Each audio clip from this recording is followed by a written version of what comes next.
Dieu, d'abord, il y a plusieurs étapes de Dieu. Hein? Il y a le Dieu parfait, il y a le Dieu absolu, il y a l'absolu des absolus, puis il y a le Dieu en évolution. Les êtres qui connaissent l'absolu des absolus, ce sont les hautes hiérarchies. Qu'est-ce que ça vous fout à vous, à moi, de savoir ça? Hein? Ce n'est pas de nos patentes. On a de la misère à manger tous les jours. On a de la misère à créer une civilisation qui se tient debout. On va commencer à parler de Dieu.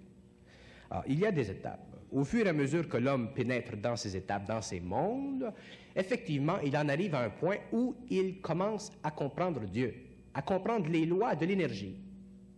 Mais rendu à ce niveau-là, le concept de Dieu n'existe pas. Alors, le Dieu, si je parle du Dieu de l'homme, le Dieu des religions, c'est le plus bas des dieux. Pour l'homme, c'est le plus élevé, mais sur le plan cosmique, c'est le plus bas, c'est le moins intéressant.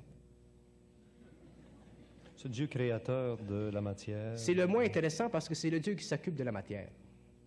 C'est celui qui est derrière la loi de cause et d'effet. Mais le Dieu le plus intéressant, c'est l'absolu des absolus. Et lui, ce n'est pas de nos patentes, ce n'est pas de nos affaires. Parce qu'on ne peut pas même contempler, même expliquer l'infinitude de son savoir. Parce que son savoir n'existe pas. Dieu ne sait rien. Parce que savoir, c'est une faculté qui est donnée à l'esprit pour comprendre l'organisation de l'universel. Savoir, c'est une faculté qui est donnée à l'esprit dans les hautes sphères pour comprendre les lois d'harmonie qui doivent exister entre les atomes. Savoir pour ces esprits, c'est un peu le vêtement pour nous. Dieu ne sait rien.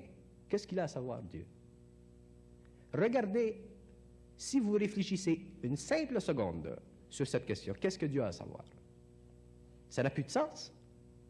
Alors, on prend l'envers, on dit Dieu c'est tout. Ça n'arrange rien.